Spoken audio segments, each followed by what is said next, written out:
Yes.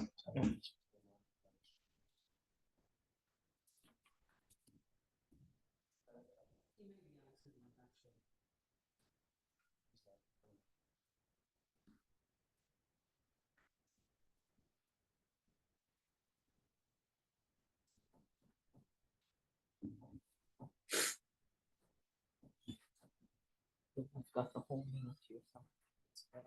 Yeah. That's for sure.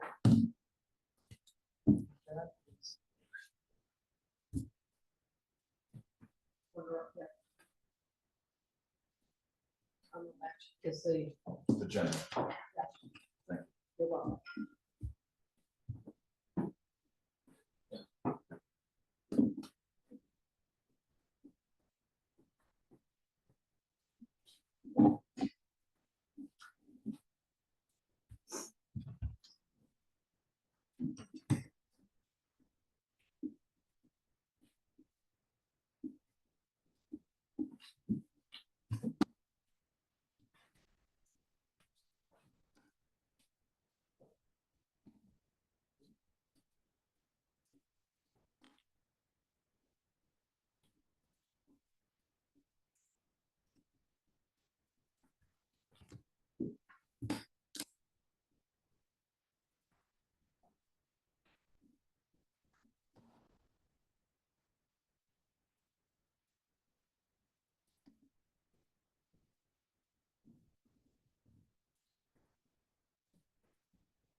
Very much of the men's room.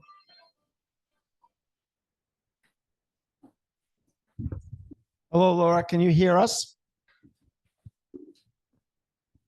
Yes, I can. Can you hear me? Yes, thank you. Yay. One more minute.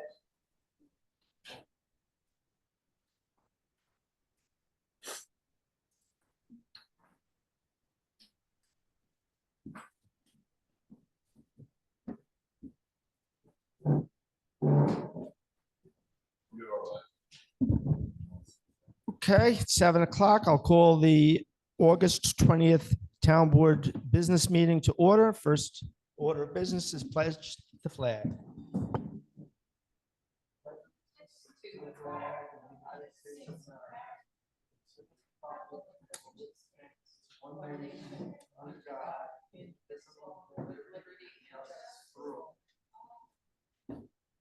Okay. Start off with some resolutions. Be it resolved to accept minutes for meetings held on July 16th, 2024 and August 13th, 2024. Second. All in favor? Aye. Be it resolved to accept the town clerk's report. Second. All in favor? Aye. Aye. Be it resolved to authorize payment of audited vouchers in the amount of $202,000, $356.94. Second. All in favor? Aye. Aye. Whereas the town of Woodstock believes that climate change poses a real and increasing threat to our local and global environments, and primarily due to the burning of fossil fuels, and whereas the effects of climate change will endanger our infrastructure, economy, and livelihoods, harm our ecological communities, including native fish and wildlife populations, spread invasive species and exotic diseases, reduce drinking water supplies and recreational opportunities, and pose health threats to our citizens. And whereas the town of Woodstock believes it is our responsibility to our response to climate change provides us with an unprecedented opportunity to save money and build livable, energy independent, and secure communities, vibrant, innovative economies, healthy and safe schools, and resilient infrastructure. And whereas the town of Woodstock has taken the Climate Smart Communities Pledge, and whereas the town of Woodstock believes that even if emissions are dramatically reduced today, communities still required to adapt to the effects of climate change for decades to come. And hereby be it resolved that the town of Woodstock, in order to continue its work to reduce greenhouse gas emissions and adapt to the changing climate, adopts the New York State Climate Smart Communities Pledge, Element 9, climate change education engagement, and commits to partnering with Cornell Cooperative Extension, Ulster County, to develop a web page for the town website addressing climate change emergencies by presenting information, photographs, resources, and links for residents, and by hosting up to 12 social media posts to inform the town residents of this new resource. Second. All in favor? Aye. Aye. Be it And resolved to, And if Jackie could put both Anul and I think we both want to second that. Jackie, if you can put both of us seconding that, that would be great. you got it. Be it resolved to accept the resignation of Ethan Jobson as Youth Center Recreation Aide effective August 22nd, 2024. All in favor? Aye. And I think Ethan's going back to school, so good luck with that, Ethan. Be it resolved to hire Shane Tart as Youth Center Recreation Aide effective 8/20/24 at an hourly rate of $19.72. Second. All in favor? Aye. Okay. I'd like to move to take the amendment to the Woodstock Film Festival resolution from the table and vote on it. The film festival has enriched our community for the last 25 years, and they bring revenue to this town each year. I feel it doesn't provide enough support for them to just waive the rental fee for the community center. We have never financially contributed to them. And even if this is a one-time contribution, it would help them be able to stay in Woodstock. The venue rentals are skyrocketing and they desperately need our help. So I'd like to see if we could at least vote on that. I'm not in favor of voting. Anula, maybe you want to just talk for a minute about what you and I talked about? Sure. The idea of supporting the arts is something that is very important, and to support the arts equally across our community is something that is, the idea of supporting the arts is something that is very important. And what we discussed is the opportunity to put together a list of arts organizations who we can support equally across the board so that everyone gets a fair and equitable share of some funding. I think that's an excellent idea. However, we are facing an emergency with this one particular nonprofit that brings this festival to the town each year. And it's their 25th anniversary here. So if anything, I'd like for us to be able to vote on this one in particular. I think all the arts organizations are facing crisis. The costs are going up for all of them. I know the Guild has expressed to me concerns about meeting bills, as a number of others. We had the Woodstock Orchestra in here looking for money last week, and they're in a desperate way. So the film festival is not alone. It's across the board. Right, but the emergency is right now, is happening right now. Mm-hmm. They need to be able to produce this year's 25th anniversary here in town, and they desperately need the money so that they can stay here Okay, well, let's see if we It's an can have something emergency. for next month. for So, next month. yeah. So what amount can we count on the town for $13,000? For them? No, I wouldn't count on anything. No. They bring so much revenue to this town. That's why they're asking for help. And the There were any venue number, there doubled. were any number of venues that bring a great amount of money to this town. Colony brings great amount of money. Levon Help Studios. Colony is brings- not a nonprofit, though. We're talking about arts nonprofits. Well, then let's talk about the guilds. Let's talk about WHAM. We can Let's talk about the everybody, School of Arts. absolutely. And I would love that. Okay. All I'm Well, asking nobody for has- is nobody film has second- festival. Nobody has seconded your motion, so we'll see what happens next month. Okay. Bennett So did we, seconded so, it last week. But Maybe what the film festival needs to do is to show some records. To just take from, I'm just saying them in general, but anybody that's coming here looking for money should show what their revenue is. I know we do it Absolutely. with PAW Mhm. and have them come in and show their profit and loss, so we need to. so if see we that have Film Fest come Right. in with that information, for the can last we couple at of least years to see what- consider? See what kind of emergency they're into. Yeah, because right now, one of the venues has doubled their rental fee, and now it's an emergency for them. Yeah, So yeah, that's- I have an that's why they're issue. asking. I have an issue with rewarding bad behavior. And by that, I mean, if a venue has doubled Woodstock Film Festival, and I agree with you, Maria Elena, the Woodstock Film Festival, it's a wonderful asset of Woodstock's. And I agree with you. But if one venue has doubled, they are gouging. And to play into that, I mean, shame on them for gouging, honestly, shame on them. So, for people to play into a bad character, which is whoever has doubled their rate, uh, to me, that's terrible that that has happened. And it's rewarding bad behavior to say, oh, just give them the money. They've gouged, help them do it. And I also agree that we need to really, 13,000 is a lot of money. And we always, as a town board, need to make sure we're careful with every penny we spend. 13,000 is a lot of money.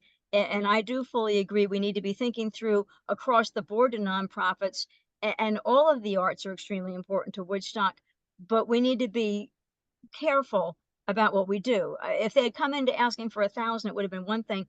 13,000 is kind of it's tough. Yeah, it was shocking for them as well to realize that they had to double the amount that they would need to rent the facility. So if we could negotiate on the amount, anything would be helpful for them. Okay, thank you. Thank you. So before I go to public be heard, I just wanted to take a moment. Last week, Erin Moran had a company called Beaver Institutes come in and install 2 water levelers out at Yankeetown Pond. The reason the town was interested in this is because for years, the highway department has had to deal with road flooding out there and pulling the dam apart to get the water to lower. This is a more permanent solution. The town had considered paying for this, but because it's on private property, that made it a little bit more complicated. Erin agreed and volunteered to pay for this, not looking for any compensation. So I thank her for that, and thank again, it was the Beaver Institute, as well as two young interns from Westchester County came up to watch and actually help with the installation to learn so that they could take that back there. All right, with that.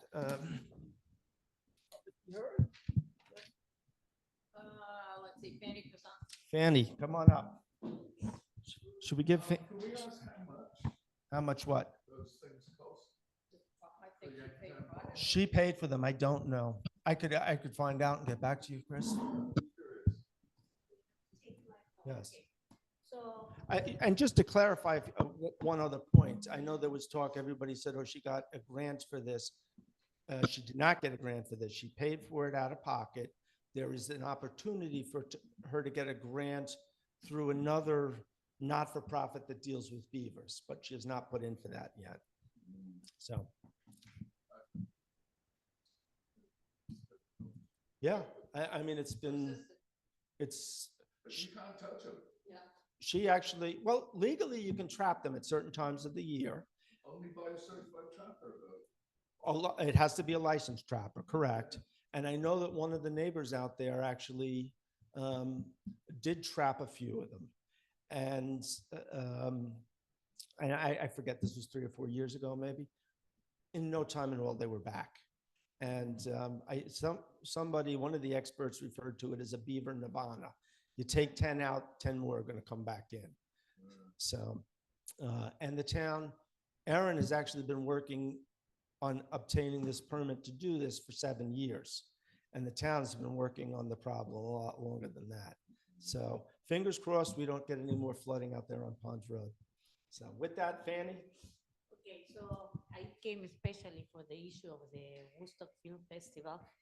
And I talked to a lot of people in town about it, and they felt that it was really absurd, totally absurd. Now, if the lady here feels that the Woodstock Film Festival needs this grant, which I think I would suggest to her to volunteer for it. Because a lot of people volunteer. I used to volunteer for them, but then when I found out how much money they made, I simply decided they better pay me. So I would appreciate that you continue denying this issue, because it doesn't make any sense. Better is still, there is the museum, the Woodstock Museum that has a free film festival. In fact, we took them out because they were doing it at the community center or the town hall. And because of the film festival that they wanted to take the whole town, they were taken out of the town. And they don't really charge any fee when you have to go into their films. So if you want to do that, then, you know, that would be a grant for them, I would think. And I would really appreciate that you really stay with that, that it's not the right thing because, you know, I thought it was 1,300. 13,000, excuse me, you know, there's a lot of venues that can use that money more than them. They make a lot of money. So I'm, you know, and then besides that, you know, the TV studio. Yes. Thank you, Fanny. Jackie, next. Alicia. Hi, Felicia Kutchik, not speaking as any part of any organization, just as a Woodstock resident and citizen. And I support what Fanny says. And I also support, you know, the idea of giving some support to the arts. But there should be an investigation as to, you know, which organizations need money. And also, I think Jackie's idea of, well, if it's really an emergency, why didn't they come in and show their books? You know, and that's important also. There are a lot of, you know, my impression of the Woodstock Film Festival over the years, they're quite well funded. They have fundraisers in New York City with some high rolling donors. They have grants that come in, and a lot of the small organizations in Woodstock Museum is one of them. There's the Birdcliff Guild, there's PAW. I know that PAW was granted, when they use a community center in a big block of time, a reduction in fees. But here it's asking for a waive of an entire bunch of fees.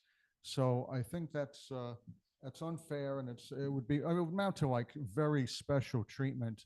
And you know, but if they can show some emergency, maybe, who knows? And yes, you know, there's a lot of things in town which could use some support and money, and the infrastructure even, and the town TV station, that is to say the public access channel 23 station, is one of the things that could use support. Okay, thank you. Thank you, Felicia. Michael Mulvey. Michael, how are you? Yes. Hi, everybody. Mike Mulvey. I didn't intend to speak on this, but I would like to say one thing about this, the Woodstock Film Festival. Many of the other festivals, like South by Southwest, my friend Wendy won an award for the best local film. If this festival is going to capitalize on our name, they should at least have a category that features. I mean, they're not doing anything for us except the money they bring in those times. What are they doing to support our colony? Which, again, I will point to, the Colony of the Arts is the driver of our economic engine. If we want more money coming in to this town for all of these things we want to do, we have to support the colony and the businesses that profit from that colony. And that brings me to my point on the sound ordinance. So as many know, about 7 weeks ago, at least 2 citizens groups independently delivered a well-researched proposal crafted with the input of over 120 Woodstock artists, business owners, workers, and citizens. The Artist Colony counterproposal is grounded in the letter and spirit of the Comprehensive Development Plan and speaks to the needs and desires of the many. Ours was a very public process. Okay, word around town right now is that the adjourned Sound Ordinance Task Force, which arguably broke down and most certainly did not collect the science-based data that was part of their mission, has been reconvened in some capacity and are now working on changes.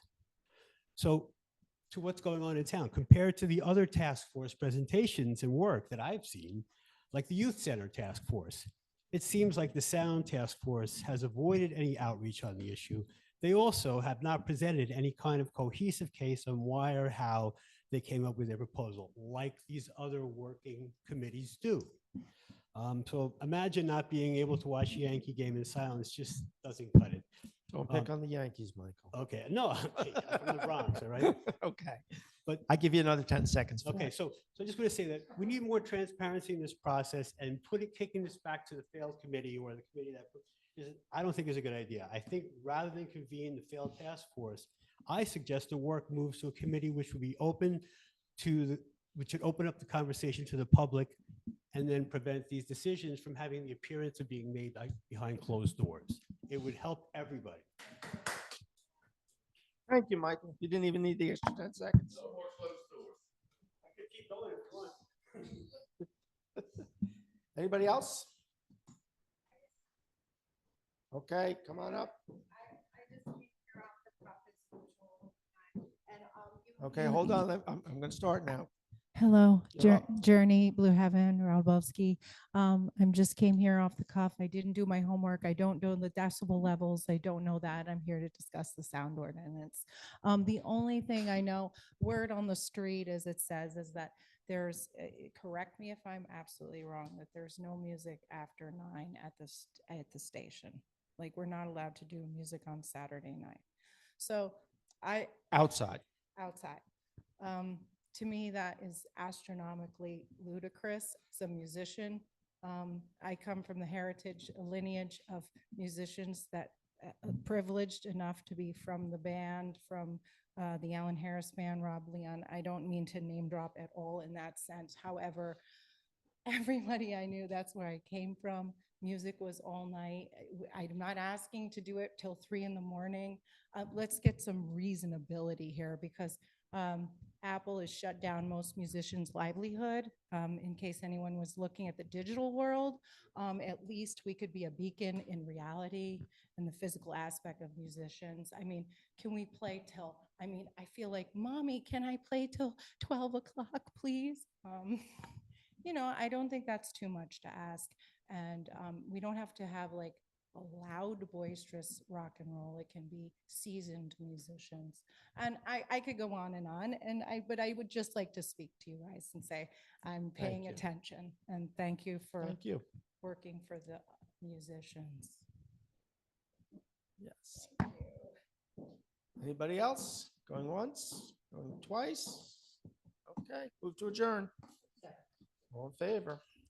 Aye. That was an easy one.